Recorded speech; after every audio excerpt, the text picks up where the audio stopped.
Que eu vou falar, vou começar falando o que o Freeman e Cronin falam, que apesar de ser um ponto central em vários diagnósticos, no caso eles estão falando do TEA especificamente, mas apesar de ser um ponto central a questão das habilidades sociais para vários diagnósticos, ainda existem poucos materiais padronizados para mensuração das habilidades sociais. A maioria do material é feito com foco no tratamento ao invés de avaliação. Ah, o que é até curioso, visto que uma boa intervenção nas habilidades sociais depende de uma boa avaliação para que eu monte um plano de intervenção adequado. Além disso, uma crítica que os autores fazem é que muitas vezes se mede, muito mais os déficits do que as competências, ou seja, é muito mais focado em dizer não é capaz de fazer isso, não é capaz de fazer aquilo, não é capaz de fazer aquilo outro. E a gente vai ver qual é a importância de se medir aqui as competências, o que eles vão chamar de competências sociais, tá bom? A gente vai ver aqui um pouquinho na frente.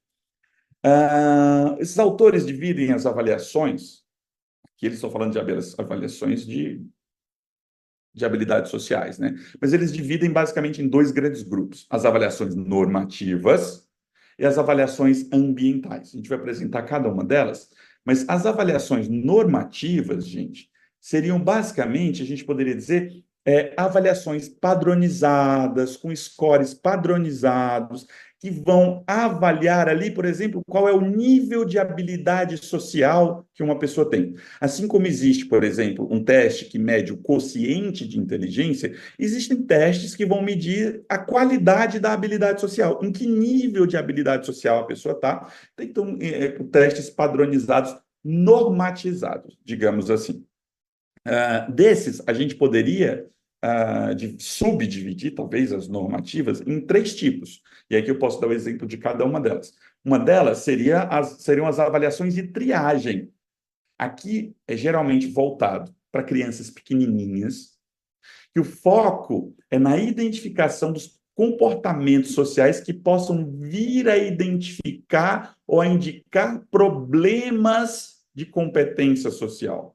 Ou seja, eu tenho uma criança, ela passa por essa triagem, a gente faz uma avaliação ali, eu tenho uma criança de 2 anos de idade, ela faz uma avaliação, e apesar de uma criança com 2 anos de idade ainda ser muito pouco exigida socialmente, a gente já vai avaliando algumas habilidades, ou algumas competências que possam indicar problemas na competência social ou na necessidade de intervenção. Dois exemplos desse aqui, são o Modified Checklist for Infant and Toddlers, o MCHAT, para crianças, por exemplo, de 18 meses com risco de TEA. E, basicamente, obviamente, aqui é feito a partir não de entrevista com a criança, mas se é entrevista com pais, com cuidadores. E outra é o Autism Observation Scale for Infants, também com crianças ainda mais novas, mas até 18 meses de idade, de 6 a 18 meses de idade, aqui com observação direta do comportamento. Então, eles vão ver aqui capacidade de imitação, capacidade de atenção visual, capacidade de responder ao nome, capacidade de focar em alguma coisa, para ir vendo, a partir desses comportamentos que, digamos, seriam pré-requisitos para a construção das habilidades sociais, quais são essas crianças que poderiam estar em risco de desenvolverem problemas na competência social no futuro. Nós temos também as avaliações de diagnóstico. As avaliações de diagnóstico aqui, inclusive, não são diagnósticos de habilidades sociais. Nós temos a Autism Diagnostic Interview, a ADIR, nós temos o ADOS também, o Autism Diagnostic Observation Scale, que aqui eles estão aqui com critérios de avaliação, por exemplo, para o autismo. Não existe aqui, até porque não existe não existe um transtorno específico de habilidades sociais. Então, não existe o transtorno das habilidades sociais. Então, aqui a gente vai ter, o que a gente vai ter vão ser algumas ferramentas de diagnóstico que podem ajudar a gente também no na observação ou na avaliação das habilidades sociais. A EIDOS, por exemplo, a gente pode ali olhar no próprio score total, ele vai dar uma ideia se a pessoa tem maior ou menor competência, mas também na parte de interação com reciprocidade social. Assim como também o ADI, o ADI, a gente pode olhar para o score total e para a interação com reciprocidade social. Nesses aí, a gente, mesmo escalas que sejam voltadas para o diagnóstico, a gente pode ter nelas uma ferramenta para ajudar na avaliação de habilidades sociais. E a gente tem algumas escalas que são escalas de comportamento adaptativo. Por que essas escalas são interessantes?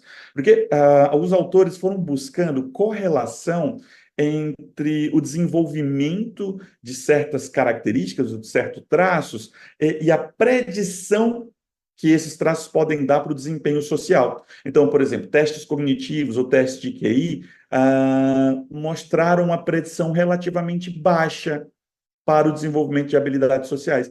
Mas escalas como a Vineland, por exemplo, que avaliam o comportamento adaptativo, parecem demonstrar uma correlação maior com o que devemos esperar do desenvolvimento das habilidades e das competências sociais. Então, já dei o exemplo da Vineland aqui, que o objetivo dela é uma avaliação, ela é uma avaliação padronizada para avaliar o comportamento adaptativo desde do nascimento até a vida adulta.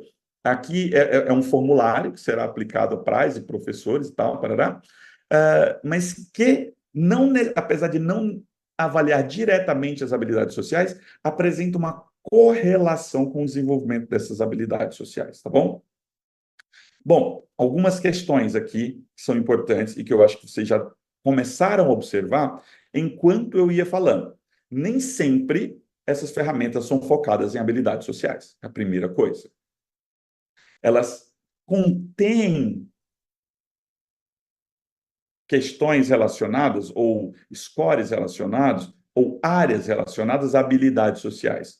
Mas nenhuma delas, vocês puderam ver até aqui, é totalmente voltada para a avaliação das habilidades sociais. A maior parte, vocês devem ter percebido, principalmente se a gente for olhar ali as de triagem e tal, é voltada para a primeira infância.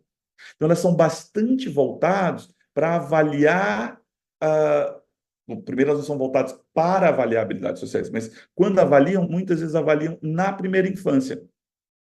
E, de novo, falando, foco nos déficits e não nas competências.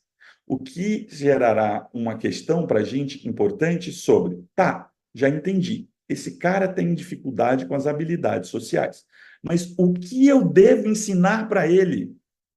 Que competências precisam ser trabalhadas? Isso é muito importante.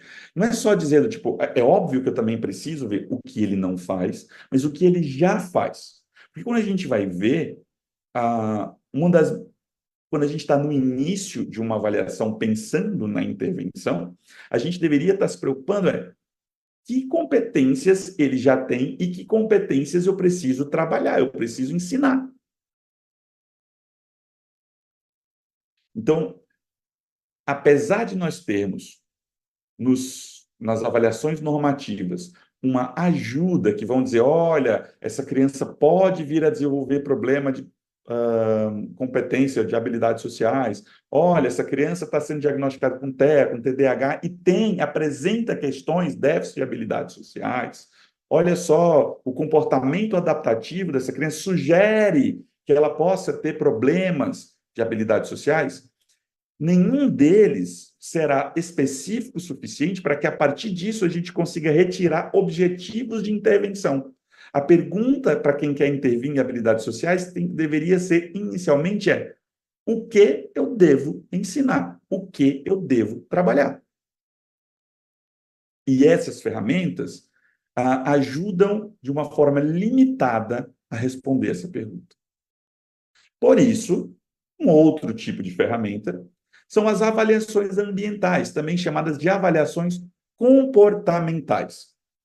Bom, algumas coisas, elas não têm como ser normativas, apesar de que muitas vezes a gente está falando, a gente pode estar falando também, a gente pode incluir aqui escalas, checklist, tal como a gente vai ver um pouquinho mais na frente, mas dentre as características dela é que ela é individual.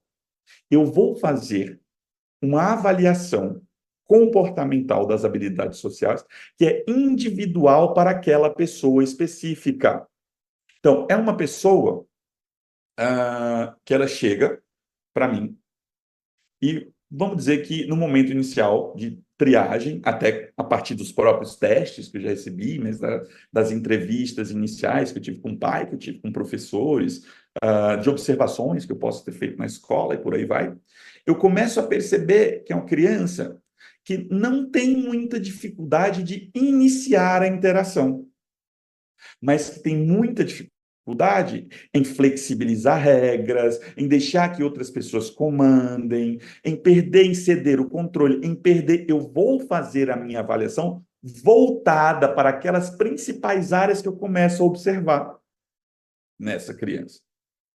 Bom, então ela não é normativa, inclusive porque ela é bastante individualizada. Eu vou sempre individualizar uma avaliação comportamental. Ela é observacional. Aqui, a gente quer dizer que a gente depende muito da observação. A gente coleta dados de testes padronizados? Coleta. A gente coleta dados conversando com os pais e professores? Coleta. Vocês podem ver que uma das características é que ela é de múltipla, ela vem de, o que a gente aprende aqui vem de múltiplas fontes, mas a gente vai sempre dar uma preferência para a observação direta do comportamento. Eu quero ver essa criança em casa, eu quero ver essa criança na escola, eu quero ver essa criança no shopping, eu quero ver essa criança no meu consultório também. Ela é objetiva. Ela é objetiva que eu posso falar de duas coisas. Primeiro, a gente está muito mais... Por ser focada na observação, eu estou muito focado na mensuração do que eu observo. Então, eu não vou ficar aqui sob controle do que as pessoas acham sobre aquilo. Então, você considera que seu filho... eu vou usar isso também em consideração, né? Você considera que seu filho consegue cumprimentar as pessoas adequadamente? Aí vai, tipo, de 1 a 5, como 5 é 5 quase sempre e 1 é não ou nunca, ou quase nunca ou nunca. Isso é o que uma pessoa está me dizendo sobre ele. E isso tem uma questão subjetiva envolvida. Ao invés disso, eu irei observar e medir quantas vezes essa criança inicia um cumprimento. O cumprimento dessa criança, das vezes que ela cumprimentou, quantas vezes foi um cumprimento completo? Quantas vezes ela precisou de dica para fazer aquele cumprimento? Então, nesse sentido, ela busca um nível de objetividade na mensuração desse comportamento, tá bom? Ela é de múltiplas fontes, e aqui de múltiplas fontes, pessoal, eu posso dizer tanto como a gente vai utilizar relatórios que existem, a gente vai utilizar resultados de outras ferramentas normativas que existam, a gente vai utilizar o que pais e professores têm a dizer, a gente vai utilizar observação, e aí observação a gente vai utilizar, inclusive, em múltiplos locais, em múltiplos horários, em múltiplos momentos, tá bom? Múltiplas fontes quer dizer isso. Ela é específica, no sentido de que eu estou efetivamente, eu posso olhar para essa criança como um todo, mas quando eu estou fazendo a minha avaliação de habilidades sociais ambiental, eu estou especificando, inclusive, o que eu quero observar.